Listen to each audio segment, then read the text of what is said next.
Hello, Jason from Auto City Imports here. Today we're going to install an RZ short shifter into a 2008 Mitsubishi Eclipse.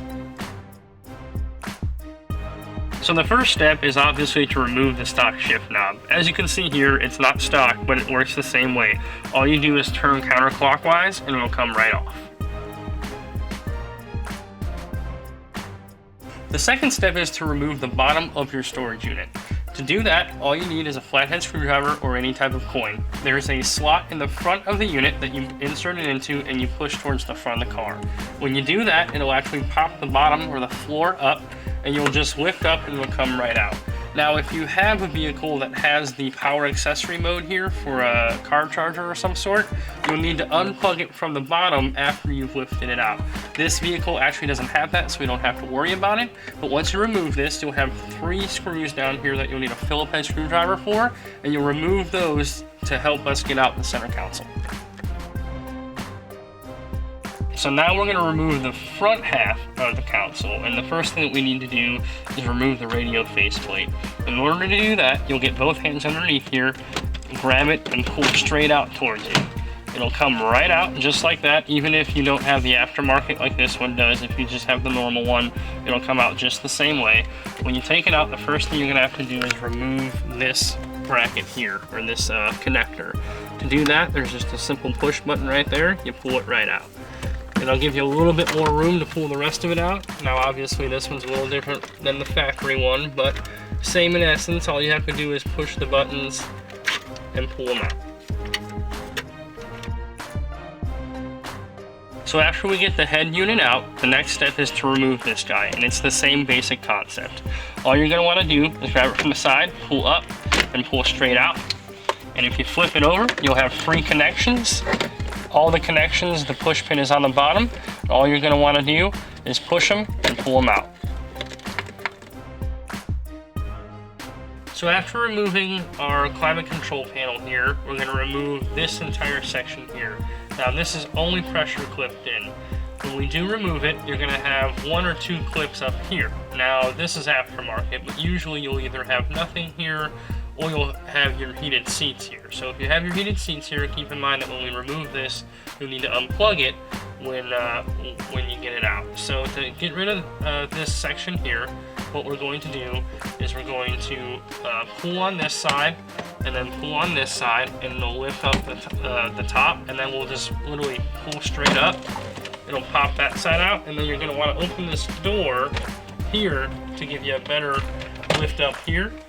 And then you'll have your e-brake that you'll need to slide it over, and then you'll turn it over, and that's when you can actually access the plugs. Now we'll all have your accessory outlet here that we'll need to unplug, and there's no clip for that. All you do is simply pull it straight off. Once you get that off, you have access to everything else that you'll need, including 2 screws here, and we've already gained access to this screw up here. Once we get those removed, we'll almost be ready to take this out. Now the last thing to do before removing the center console is you'll have a push pin on either side. Here's one of them, and there'll be one on the direct other side, whether it's passenger or driver. All you do is use a flathead screwdriver to get underneath that and pop that out. Okay, now we're ready to remove the entire center console. Now before you do that, just make sure that you've removed all the little clips, you've gotten all the screws out, that way you're not tugging on anything that you shouldn't be. Now, once you got all that done, what you're going to want to do is you're going to want to pull the whole thing backward and then up. So it's easy to grab it back here, pull it back, and then pull it up to get it over top of this, and as you can see, it gets a little painful to get it around the dash.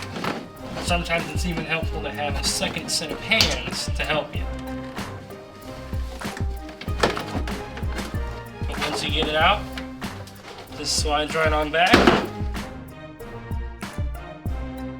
So the next thing we're going to do is remove this black piece over the top and the front of the shifter base. To do that, you'll have 2 Phillips head screws on each side.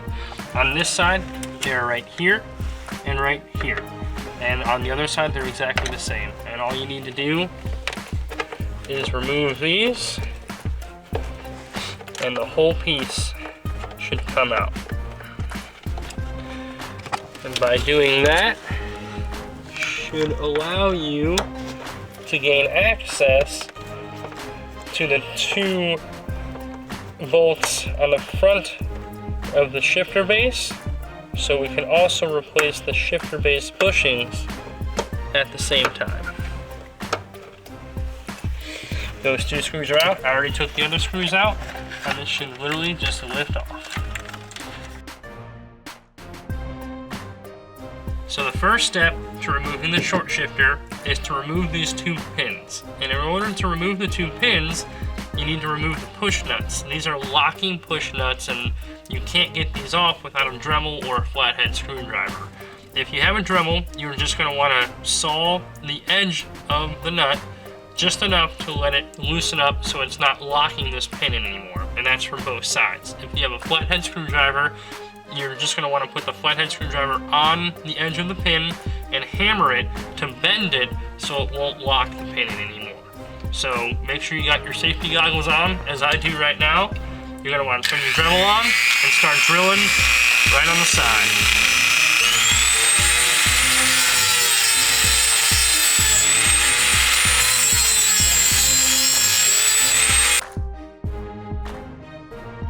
Now once you get the lock washer or nut off, you can see I've already started pounding this one through, but I just have a very small hammer here that I pounded it to where it was flush, and then I just got a screwdriver that's smaller than the inner diameter of the sleeve that it goes through, and you just hammer it until it comes through on the other side. Okay, so before we get this pin here all the way out, we're going to remove this shifter link cable, and all you got to do with that is get a flathead screwdriver behind it and pop it out. It's just a rubber grommet. Now the pin just fell out because I had it all the way out. Make sure you catch this spring, and we'll show you how to put the spring back on when we reassemble it. Now that we've got all of the linkage off and the pins out, the top of this will literally just pull right up, and we'll set this off to the side. Now be careful, this has got grease all over it, so your hands are gonna get a little greasy. And now your actual shifter can come almost all the way out. Before it comes all the way out, you see you have 2 clips here. You have metal clips, and you're gonna want to spread these apart, and then it'll drop out. And in order to do that, you can get a flathead screwdriver and pull them out from each side, if you can see on the top as I'm pulling it out. Get one side out, get the other side out, and it pops right out. So now your stock shifter is out of the car. Now that we've got the stock short shifter off the vehicle, we're going to need this plastic cap that's on the end of it. In order to get this off, you're going to need the tool that came with your short shifter. It looks like I guess a fang. What you're going to do is you're going to slide this in between, right to the middle, and you're going to lay this on a vise. Make sure it stays in the middle. Then you're going to use a punch or a screwdriver, anything that can fit in the little hole in the top, and a hammer. You're just going to give it one good hit, and the shifter will drop, and the plastic piece that we need will come off. Just like that. Okay, so now we're going to put that old cap on the new short shifter here. Before you do that, you're going to want to get some all-purpose grease. You're just going to want to get a little bit of grease on it so it's ready to go in your new car. In order to put this on, you're just going to want to put it on a flat surface. Put this over top of it. Get this out of the way for you. And then push straight down. And now the cap is on the new short shifter. And just so you guys have a comparison, this is the new short shifter, and this is the stock shifter. And as you can see, the top of the barrel is shorter, which most people conceive of a short shifter. Now, the real purpose of a short shifter is to minimize the distance in between gears. And it does that by actually elongating the bottom half of the barrel. This ball here is where it rests, obviously. We connect the gears with this guy and down here. So you can see the bottom of the barrel is actually a lot longer. And this being longer actually gives you a shorter throw in between your gears rather than the shorter one here. So although this short shifter is technically shorter on the top end of the barrel, the real purpose of a short shifter is down here, where you have a longer barrel to minimize the distance in between the gears. Before we install the new shifter, we're going to replace the shifter bushings. There's 4 of them, 1 on each corner, and there's a 12mm bolt that you're going to want to remove. Now we've already removed them all, and then you have the stock bushing in here. Stock bushing has a metal sleeve, and what you're going to want to do is take a flathead screwdriver and lift the entire base up and push the metal sleeve out. And now the metal sleeve is out, and then you have just the rubber bushing left in there. And in order to get that out, you can either use your finger or a flathead screwdriver to go ahead and push and pry it out, like so. We're going to do that on all 4 corners, and then we'll put the new bushings in. So now we're going to start reinstalling the new short shifter. You got to take your factory ball holder and put it back on there, and then slide it back into the proper spot and put this back into the holder at the bottom. Now you're probably going to have to re-spread these little guys out on each side, and they'll slide right in, and it clipped right in just like so. Now we're going to put the cap back on, and actually before we put the cap back on, we're going to want to get some grease and make sure we grease this ball up real good. A little more. Put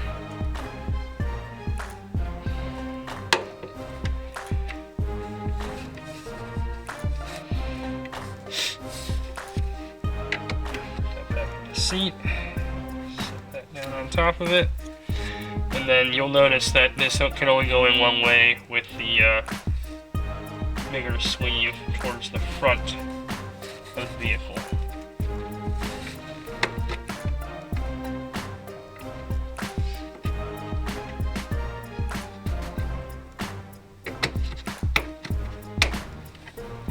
And once we get this in, we will start to put the sleeves back in.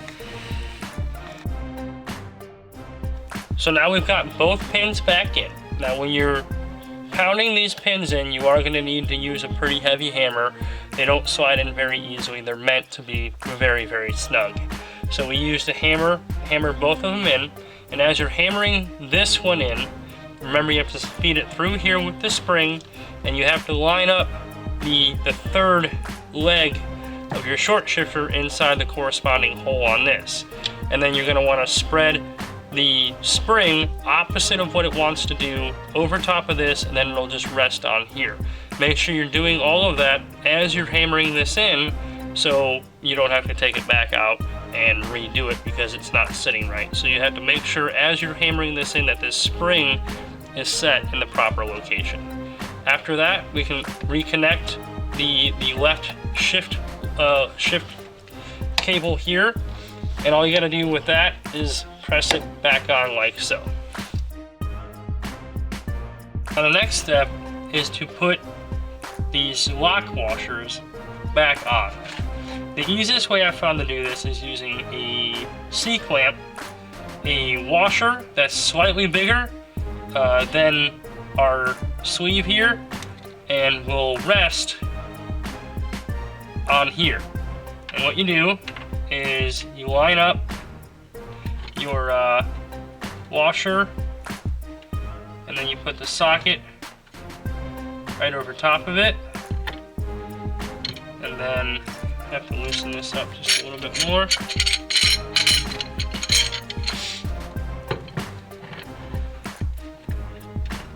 You get your C-clamp right over top of it, like so. And then you start tightening down.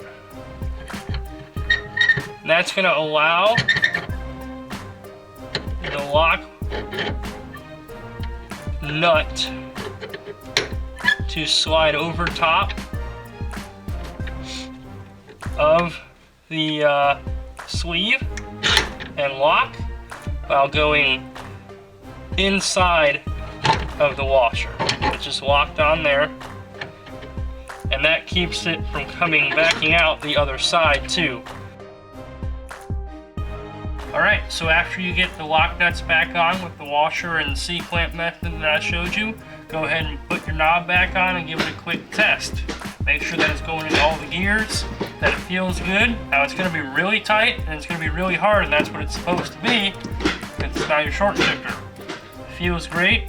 All we got to do now is put everything back together in the reverse way that we showed you in the video, and you'll be set to go. We got this Ralco short shifter off of AutoCityImports.com. All the information will be in the information below in the About section, and you can go ahead and email me to get a special price on it. Alright? Thanks, guys.